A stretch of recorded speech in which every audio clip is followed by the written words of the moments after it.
Bien, je voudrais à présent qu'on mette en œuvre tout ce qu'on a vu dans les vidéos 1 et 2 avec cet exercice, et en particulier la question B.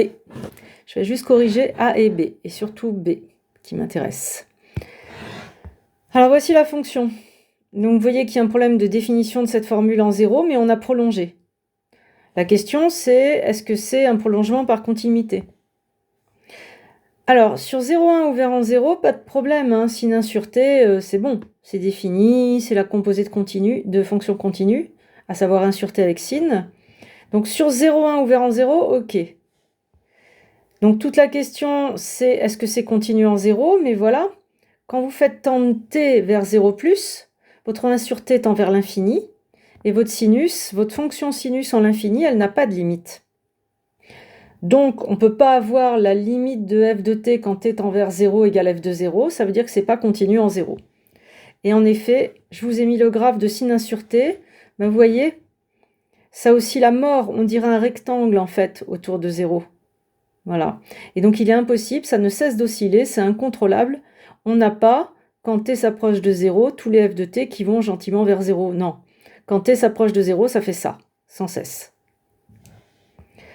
Normalement, vous êtes censé montrer qu'il n'y a pas de limite en 0 en prenant des suites extraites. Je vous ai mis la correction. Si j'approche 0 avec 1 sur nπ, eh bien la limite dtn c'est 0 et les images, c'est sin nπ, ça vaut 0. C'est pour ça que quand je dis qu'un sinus en l'infini n'a pas de limite, je précise bien que c'est la fonction sinus. Parce qu'en vérité, ici j'ai du sinus infini, mais c'est de l'infini un peu ponctuel, vous voyez. Et du coup, il y a une limite, c'est 0. Je fais la même chose avec cette suite-là. Elle s'approche de 0, mais la suite des images, c'est du sinus infini qui, lui, vaut tout le temps 1. Donc j'ai une suite d'images qui tend vers 1, et donc j'ai deux suites qui convergent vers 0, mais avec des images qui convergent vers des limites différentes. Ça prouve en fait que votre fonction n'a pas de limite en 0. Voici la démonstration normalement rigoureuse, mais dire que la fonction sinus n'a pas de limite en l'infini, ça me suffirait pour la question A. Donc là, moi maintenant, ce qui m'intéresse, c'est la question B. Et je vous ai mis des indications, les voici. Alors, je vous laisse le temps de faire une capture d'écran, de mettre pause, ce que vous voulez. Mais là, j'ai une suite de consignes qui normalement est accessible pour vous. Je veux que vous écriviez les booléens de la caractérisation C2 qu'on travaille depuis le début des vidéos. Je veux que vous prouviez que le 1 est vrai. J'ai mis justifié, ça veut dire que j'attends un argument assez simple. Et pour prouver que le booléen 2 est vrai, avec les epsilon, voici une succession d'indications, dans l'ordre. Déjà, vous allez déclarer epsilon. Il doit être positif, strictement, et je vais le prendre plus petit que 4. Pourquoi? Parce que je le veux vraiment petit, je veux que mon intervalle epsilon sur 4, 1, ici, il ait du sens. Donc, j'ai le droit de choisir un epsilon pas trop grand. Ça ne perd pas en généralité. Ensuite, une fois qu'il sera déclaré, ça c'est pas méchant, vous allez me justifier l'existence d'une subdivision comme ça, que j'ai choisi de démarrer par x1, de ce segment. Et la différence des darboux associés à ces données devra être plus petite que epsilon sur 2, le epsilon que vous avez déclaré. Donc ça, c'est la vidéo 2 en fait, qu'on va mettre en œuvre. Ensuite, je déclare x0, 0. Je prends les xi déclarés avant. Ça me fait une subdivision de 0,1. Je veux que vous regardiez le grand dn plus moins dn moins et que vous me prouviez qu'il est plus petit que epsilon. C'est votre vidéo 1. Vidéo 1, il y a un lien entre ça et ça. Et puis, il y a des majorations des oscillations. Donc, mettez sur pause, réfléchissez, et moi, je corrige. Alors, première question, écrire les caractérisations. Je vous ai mis la réponse. Vous devez prouver que f est défini et borné sur 0,1. Et notre fameux booléen ici, pour tout epsilon positif, vous devez expliquer que vous avez le droit de déclarer une subdivision de 0,1, la différence des darboux plus petite que epsilon. Comment prouver 1? Bah, c'est pas trop méchant. Voici f de t. Qu'est-ce que vous observez? Bah, f, c'est un sinus sur cet intervalle. Et vous savez qu'un sinus, eh bien, c'est borné entre moins 1 et 1. Et l'image de 0, c'est 0. Donc en fait, vous pouvez vous contenter d'observer qu'elle est définie et bornée entre moins 1 et 1. Il n'y a aucun problème. Ici, j'ai exclu 0. Et 0, je lui ai donné une valeur à part. Donc ça, c'est pas méchant. Maintenant, pour le petit 2, on va le faire ensemble. J'ai déclaré epsilon, plus petit que 4 pour que cet intervalle-là ait du sens. Vous devez justifier l'existence d'une subdivision comme ça. Eh bien, j'attends de vous que vous vous rappeliez la vidéo 2. Et donc, en fait, il suffit que vous observiez que f, elle est continue désormais sur le segment epsilon sur 4, 1. Parce que epsilon sur 4, 1, c'est loin de 0 en fait. Donc, elle est intégrable sur le segment.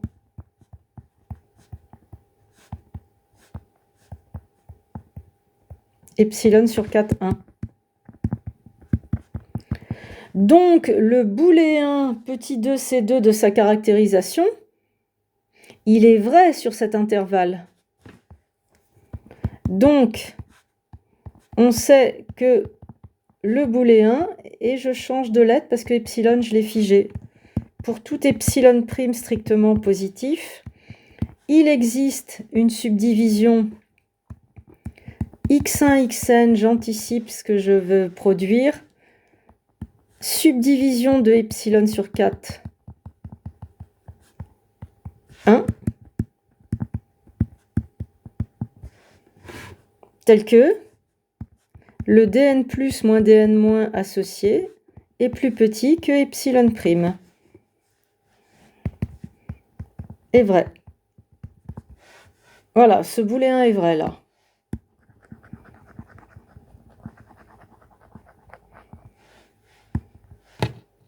Et donc, comment l'exploiter? Eh bien, avec epsilon prime égale epsilon sur 2, j'ai le droit de poser une subdivision que je vais baptiser x1, xn de cet intervalle, ma différence des Darboux plus petite que epsilon sur 2.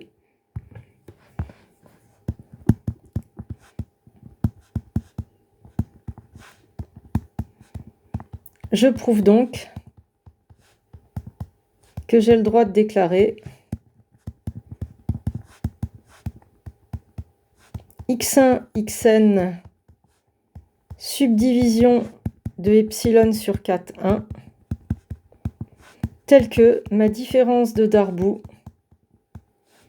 inférieure à epsilon sur 2. Et j'ai donc justifié. Vidéo 2. Continuons nos indications. Avec x0 égale à 0, donc on déclare montrer qu'on a une subdivision de 0,1 telle que ça. Donc c'est parti, soit x0 égale à 0. On sait que les x1, xn, ils subdivisent epsilon sur 4, 1.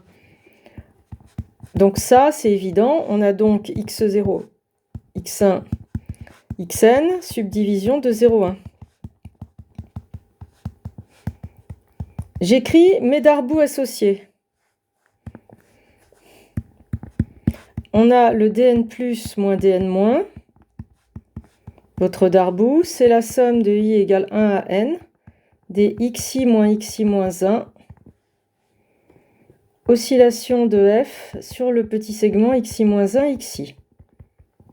Et on a vu dans la vidéo 1 qu'en fait, ça c'est le premier terme, x1 moins x0, fois l'oscillation de f sur x0, x1, plus la différence des Darboux de l'intervalle epsilon sur 4, 1. On doit montrer que cette différence est plus petite que epsilon.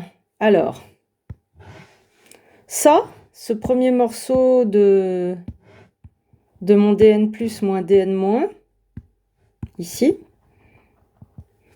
je vais le personnaliser un peu plus.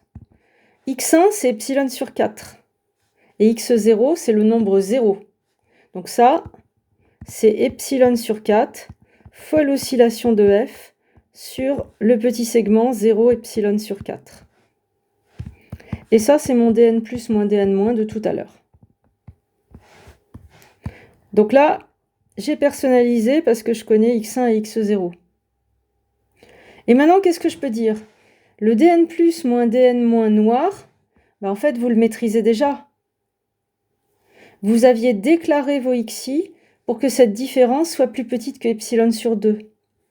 Donc en fait, lui, vous l'avez construit pour être plus petit que epsilon sur 2. Donc du coup, ça, c'est plus petit que ça, plus epsilon sur 2. Vous voyez? Donc là, je récupère ce morceau, je les gère un par un.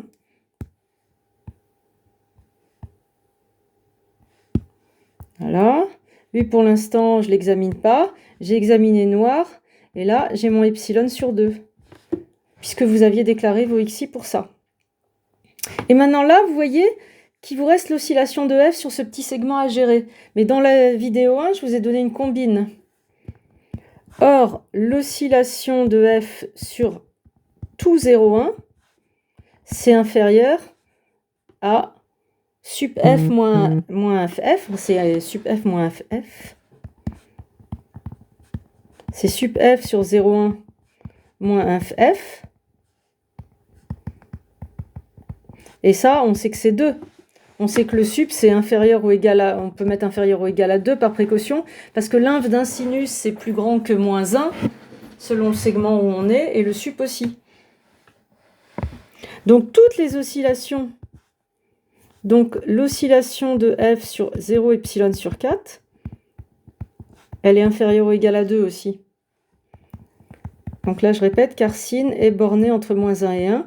Du coup, 1 moins moins 1 est un majorant de toutes les oscillations. Moins 1 et 1. Et du coup, qu'est-ce que vous récupérez? Eh bien, vous récupérez que votre petite quantité violette, elle est inférieure à epsilon sur 4 fois 2.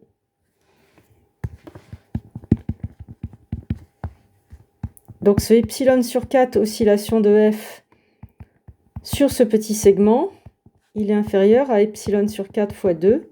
Donc il est inférieur à epsilon sur 2. Ça, c'est ma petite quantité violette que je majore. Et en définitive, par addition, votre dn plus moins dn moins est plus petit que epsilon.